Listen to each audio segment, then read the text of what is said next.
Kasus dugaan pencabulan terhadap puluhan wanita yang dilakukan oleh seorang yang mengaku ustadz atau dukun berinisial M, dengan dalih pengobatan alternatif, di wilayah Kelurahan Jatimurni, Pondok Melati, Kota Bekasi, Jawa Barat, dibongkar korban-korbannya. Kondisi pendopo atau saung tempat melakukan aksi bejatnya, kini dalam kondisi sepi dan terpasang garis segel dari aparat Satuan Polisi Pamong Praja. Selain membuka pengobatan alternatif, sang ustadz dukun cabul ini diketahui juga membuka praktek dengan berkedok sebuah pengajian yang dinamakan Majelis Al-Zikna. Setelah ramai pemberitaan mencuat ke publik, puluhan korban pun terus bermunculan dan mau bersuara.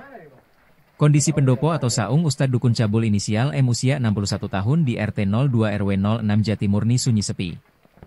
Pintu depan disegel serta pintu samping yang menuju dalam pendopo juga disegel. Terlihat hanya 2 buah sepeda motor yang terparkir di depan pendopo. Rumah ini sebelumnya selalu ramai setiap hari malam Jumat. Sejumlah korban yang sebelumnya tidak berani bersuara, akhirnya kini terus bermunculan dan mau membuka suara. Menurut warga, salah satu tetangga mengatakan, warga sekitar tidak curiga dengan adanya pendopo di belakang rumah Pak Ustadz yang dijadikan tempat pengobatan alternatif. Hampir setiap hari ada saja orang yang mau berobat baik perempuan maupun lelaki. Bahkan, setiap malam Jumat pendopo tersebut selalu ramai oleh warga yang datang dari luar untuk menggaji hingga subuh.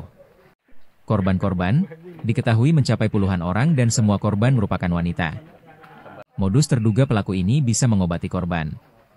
Setelah korban terpedaya dengan ucapan pelaku, pelaku pun langsung melancarkan aksi bejatnya di pendopo maupun di tempat lainnya. Kasusnya kini ditangani Unit Perlindungan Perempuan dan Anak Polres Metro Bekasi Kota. Pelaku sempat dikabarkan kabur, kini telah dijebloskan oleh aparat di dalam sel tahanan. Polisi terus mendalami motif dari pelaku dan berharap korban lain berani melapor secara resmi kepada pihak kepolisian. Aksi-aksi bejat pengobatan alternatif banyak terjadi di tengah masyarakat.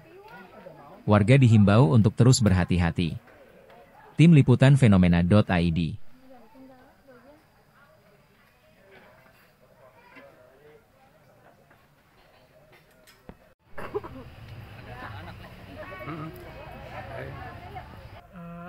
Udah gitu, yaudah saya pulang kan, udah habis diperlakuin kayak gitu. Saya ingat kalau saya digituin gitu kan, cuman saya nggak berani cerita ke keluarga saya gitu, saya nggak berani cerita ke siapapun gitu kan. Ya karena saya takutnya saya merasanya saya sendiri doang gitu korbannya gitu kan. Nah terus akhirnya tahun 2023 itu saya sama teman saya ini melaporkan kejadian ini tuh ke Komnas Perempuan gitu kan. Udah masuk nih ke Komnas Perempuan, terus udah gitu kemarin tuh pas rame-ramenya lagi, saya juga bilang kalau saya ini korban dari tahun 2018, terus laporan ke Komnas Perempuan tahun 2023, saya dibilangnya kelamaan kasusnya gitu kan. Tahunnya tuh udah lama gitu, dari kesini kan udah 3 tahun ya. Nah terus udah gitu saya juga ditekan, kayak saya kan yang ngeviralin itu kan postingan itu, tapi saya postingan itu kata-katanya bukan saya yang bikin gitu, saya cuma repost doang gitu kan. Saya ditekan katanya saya bakalan kena ini laporan balik. Siapa yang dekat? Saya diteleponin sama RT-nya gitu.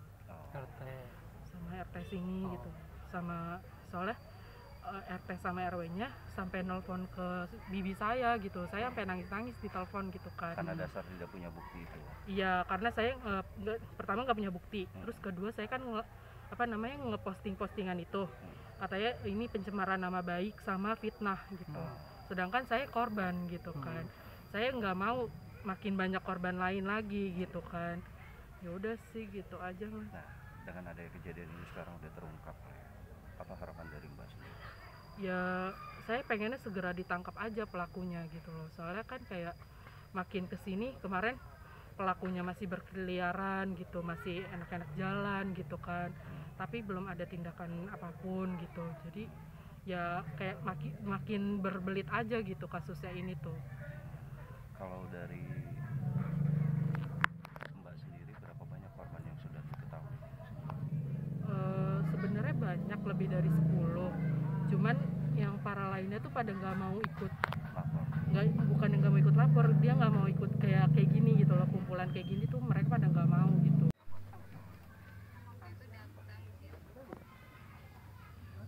Itu datang ke situ terus mau ngobatin buat suami saya, terus suruh masuk sama dia, terus yang nganternya suruh tunggu di luar.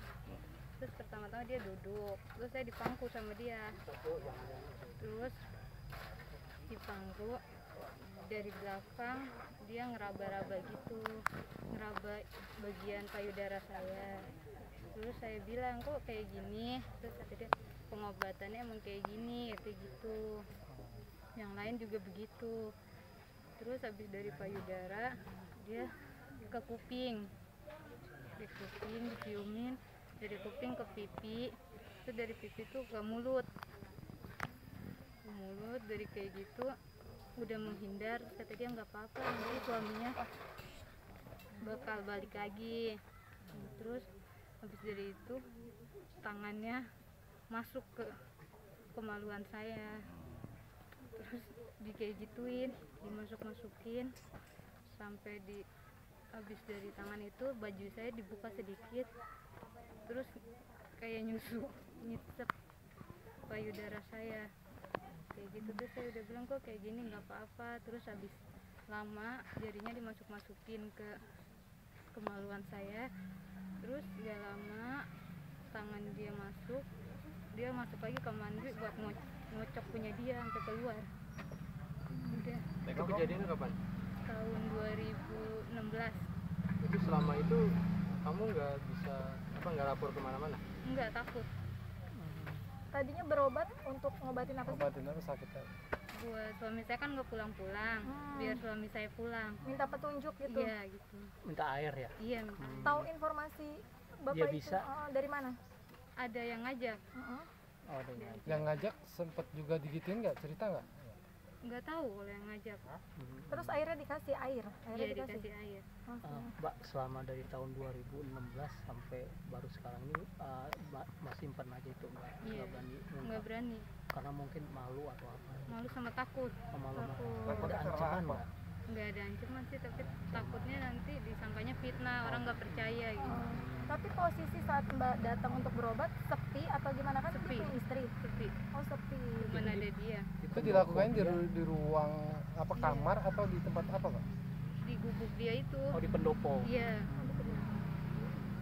Nah, terus kan ini udah mulai rame, itu baru Mbak berani ngungkap. Iya baru berani. Selain mbak ada korban yang lain? Kurang tahu ada. Mbak, ini kan udah ada juga yang udah laporan ke polisi ya. Ada nggak Mbak niatan Mbak juga mau lapor juga ke polisi gitu? Mau cuma masih takut. Oh, masih tahu. Masih takut. Apa yang Mbak harapkan? Nah, ini sih segera ketangkep dianya. Iya. Iya. Karena udah resah mungkin. Iya. Ini Nah, dari untuk- 2016 sih. Untuk pelaku sendiri lagi mana sekarang posisinya, masih di sini atau memang sudah tidak ada lagi di sini? Kurang tahu udah pergi kan. Oh, katanya. sudah pergi. Berarti pas kejadian itu waktu Mbak usia berapa Mbak? Itu 17-an. Baru nikah. Iya. Tapi suaminya udah balik sekarang. Udah pisah. Oh, udah pisah. Oke. Makasih banget. Siapa?